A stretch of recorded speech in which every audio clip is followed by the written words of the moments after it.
दोस्तों, जनमंच पे एक बार फिर से आपका स्वागत है। आज हमारी विशेष मेहमान है रेणु चहल, जो निर्दलीय उम्मीदवार है आदमपुर से। आदमपुर वो हल्का है जो पिछले 50-60 साल से एक ही परिवार का जहां यहाँ विधायक, मंत्री, संतरी, मुख्यमंत्री बनते रहे, वहां चुनाव लड़ना अपने आप में ही वो भी निर्दलीय बहुत बड़ी बात है। रेणु चहल के पास एक आइडियाज है, उस आइडियाज के बारे में बात करना चाहेंगे कि रेणु चहल किन आइडियाज पे काम कर रही है। मिस्टर नमस्कार। आप चुनाव लड़ रहे हैं? बिल्कुल। पहले मैं जानना चाहता हूं कि ये जो हल्का ना एक राजनीतिक परिवार का हल्का है, उसमें आप चुनाव में आए हो, क्या कोई आपके परिवार में पहले राजनीति में रहा है? मेरे परिवार में पहले कोई राजनीति में नहीं रहा और एक ही परिवार का ये है, गढ़ रहा है। और ऐसी बात नहीं है, पीछे लोकसभा में इसको हराने का काम भी किया गया था। एक ही परिवार का गढ़ रहा है ये, और ऐसी बात नहीं है कि जनता ने मौका नहीं दिया। वही बात है, बोला घी का और दूध का अजमाए बेरा पाठा करे, तो इनको है ना जनता ने बहुत अजमाया। इनका तो घी भी अजमा लिया, दूध भी, लासी भी बिल्कुल अजमा लिया जी। दादा भी, पोता भी, बेटा भी, सारे अजमा कर देख लिया, लेकिन सारे एक जैसे। मैं एक जानना चाहता हूँ, जैसे आप आदमपुर से चुनाव लड़ रहे हैं, आदमपुर के दो केंद्र, एक आदमपुर है, एक बारसमंद है। दोनों जो एक केंद्र है जो उभरते हुए एक कस्बे है, इनके अंदर या गांव के अंदर हालात क्या है, शिक्षा के, स्वास्थ्य के या बिजली के, पानी के, क्योंकि मूलभूत जो सुविधाएं चाहिए होती लोगों को, जो इस चुनाव में मुझे दिख नहीं रही। न जो कांग्रेस से विपक्ष की पार्टी वो इन मुद्दों पे बात कर रही है, न जो सत्ता में जो भी है बीजेपी उसका उम्मीदवार है वो बात कर रहा है। तो आप जो चुनाव में आपके मुख्य मुद्दे क्या है? सर, मेरे मुख्य मुद्दे रहेंगे, जैसे हमारे 11,000 के आसपास वोटों का गांव है, तो हमारे गांव में हॉस्पिटल तो है सर, लेकिन 3-4 बार वहाँ पे मतलब इमारतें खड़ी कर करके आज उनका ठेकरा हो रहा है। मतलब कुआड़ की जगह कुआड़ नहीं है, दीवार की जगह दीवार नहीं है। और एक रूम है, अगर उसके अंदर आप 3 ऑपरेशन इकट्ठे चले जाए एक साथ, तो वहाँ पे स्टाफ नहीं है। और ऐसे ही हर गांव में है। तो हर गांव में सबसे पहले तो मैं हॉस्पिटल बनवाने का काम करूंगी सर। गरीब को, किसान को, मजदूर को, किसी को भी मुसीबत का सामना न करना पड़े, सबसे पहले मैं हॉस्पिटल बनवाने का काम करूंगी। इलाज की बात होनी चाहिए, क्योंकि आदमपुर जो है, आदमपुर एक में मुख्यमंत्री आदमपुर से, और एक बार नहीं कई बार रहा है, और आदमपुर से मंत्री रहा है, उप मुख्यमंत्री आदमपुर से रहा है। उसके बावजूद भी सभी गाँव में अस्पताल यहाँ दिख नहीं, बिल्कुल भी नहीं दिख रहे। उसके बाद है सर, मैं हर गाँव में स्कूल बनवाने का काम करूंगी सर, LKG से लेके +2 तक के हर गांव में। लेकिन ये सरकार तो स्कूल बंद कर रही है। बिल्कुल बंद कर रही है। चुनाव के दौर में देखा था, ये आंदोलन चला हुआ था, अलग अलग गाँव में स्कूल बंद कर दिए गए थे, फिर भी लोगों ने वोट दे दिया। वही बात सर, चलो भाई, बाबू तो निकल गया के मेरा बेटा पढ़ा लिखा है, के मेरा यो ठीक निकल जाए, लेकिन सभी एक जैसे हैं सर।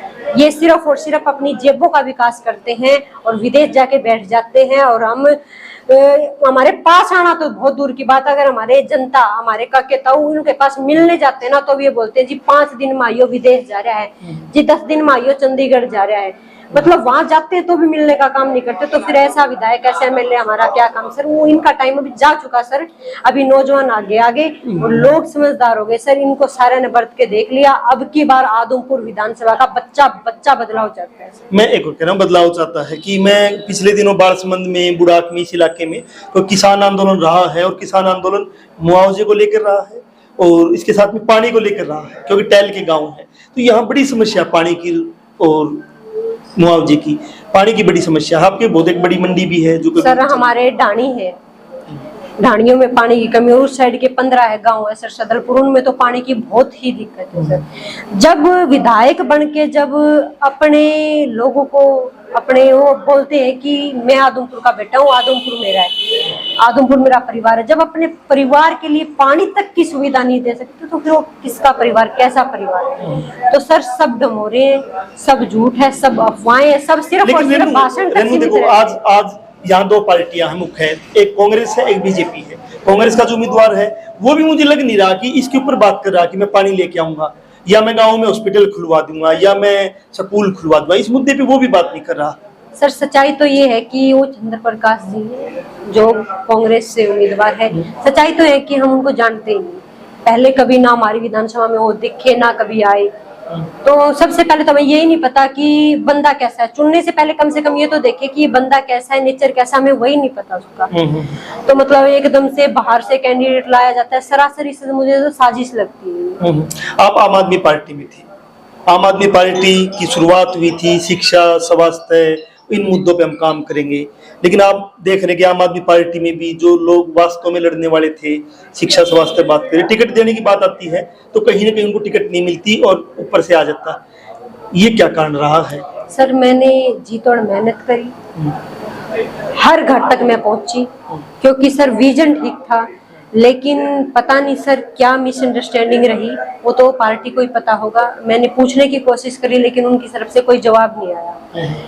तो मेरा विजन एक ही था सर, आदमपुर विधानसभा को नंबर 1 विधानसभा बनाने का काम करेंगे। उस जिद पे, उस विजन पे मैं आज भी कायम हूँ, आज भी खड़ी हूँ। और मैं जब तक वो विजन, जब तक आदमपुर विधानसभा का नंबर 1 विधानसभा में नाम नहीं आने लगा, तब तक मेरा विजन चालू रहेगा, ये लड़ाई चालू रहेगी। यहाँ दो विचारधाराएं हैं, एक बीजेपी की विचारधारा है जो सांप्रदायिक विचारधारा है, जो अल्पसंख्यकों पे कहीं ना कहीं खिलाफ में वो काम करती रहती है, और एक विचारधारा उसके खिलाफ की है जो किसान मजदूर की विचारधारा है। और किसान मजदूर आज बीजेपी को बाहर रखने के लिए जो भी उसको हरा रहा उसको वोट दे रहे। क्या आप उन किसान मजदूरों का विश्वास जीत पाओगे कि कभी भी आप बीजेपी में नहीं जाओगे? सर बिल्कुल मैं बीजेपी में नहीं जाऊंगी, और एक मैं किसान की बेटी हूँ, मैं घर घर तक पहुंची हूँ, मैं गरीब अमीर सभी के घर तक गई हूँ, किसान गमेरा, मैंने आदमपुर विधानसभा का एक भी घर नहीं छोड़ा। तो मैं सब समझती हूँ सर, किसानों की बहुत बुरी हालत है, टीचरों को सड़कों पे मारा जा रहा है, किसानों को घसीटा जा रहा है, युवा नशे की तरफ जाता है, क्योंकि सर बेरोजगार होता जा रहा है, कोई रोजगार नहीं है। तो सर सभी के मुद्दों को, सभी के कामों को, सभी के विचारों को ध्यान में रखते हुए मैं मेरे काके ताऊ जनता के लिए काम करूंगी, उनकी बेटी बन के काम। अभी गांव में जा रहे हो आप? जी बिल्कुल। तो जब गांव में जा रहे हो, लोगों से वोट मांग रहे हो, तो लोग कैसे कैसी बात कर रहे हैं? उनको विश्वास है सर कि उनकी बेटी हूँ, और हमारी बात हमारी बेटी सुन सकती है। बहुत अच्छा रिस्पांस मिल रहा है सर, और बोल रहे हैं कि रेनू तू आगे बढ़, क्योंकि जब हमारे बीच से हमारा बच्चा उठेगा वही हमारी तकलीफ समझ सकता है, वो विदेशी हमारी कभी भी नहीं समझ। आखिरी सवाल है कि अगर आप चुनाव लड़ रहे हो, चुनाव में हार जीत लगी रहती है, जीत जाते हो तो आप लोगों के लिए काम करोगे जैसा आप बता रहे, अगर हार का सामना देखना पड़ गया तो सवाल ये है कि क्या फिर इसी ऊर्जा से लोगों के लिए काम करते रहोगे या निराश होकर बैठ जाओगे? बिल्कुल भी नहीं बैठेंगे सर, मेरे विजन पे, मेरी लड़ाई में मैं जनता के लिए, मेरे आदमपुर हल्के वासियों के लिए हमेशा ये लड़ाई लड़ूंगी। जब तक आदमपुर विधानसभा का, आज के दिन आप सर्च करना सर गूगल पे, अगर सबसे गंदी विधानसभा में भाई 800 करोड़ एक बार लिखवाया भी था, चला भी था बैनर पे 800 करोड़ का वर्किंग। लोगों ने सवाल पूछे भाई 800 करोड़ का कहाँ हुआ? कल कुतियावाली गांव में बोला कि 71 लाख रुपए मैंने लगाए, लोगों ने सवाल किया कि 71 रुपए भी नहीं लगाए, उनका फोन तोड़ दिया। ये गुंडागर्दी करने की कहाँ से वो आती है कि किसी सवाल करने वाले का फोन तोड़ दिया? अगर ये उसी को आती है सर जिसके पास कोई जवाब नहीं होता।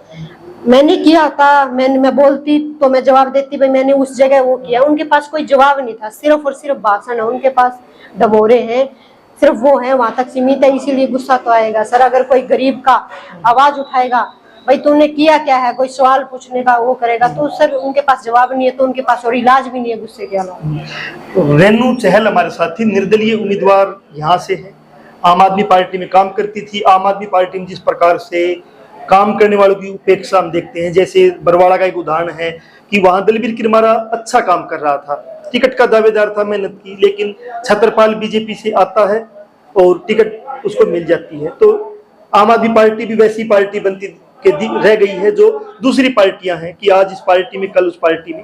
चलो हम उस पर बात न करने की बजाय रेनू चहल का जो विजन है शिक्षा का, स्वास्थ्य का, पानी का, और इन मुद्दों पे जो बातचीत की जा रही है कि अगर गांव-गांव स्कूल होंगे, हॉस्पिटल होंगे तो शिक्षा और स्वास्थ्य मिलेगा और गांव के लोग लूटने से बच जाएंगे।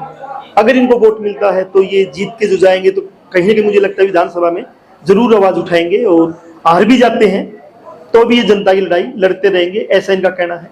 जनमंच के साथ आप बने हुए थे, नई अपडेट के साथ, नए विशेष मेहमान के साथ फिर हाजिर होंगे। तब तक के लिए शुक्रिया।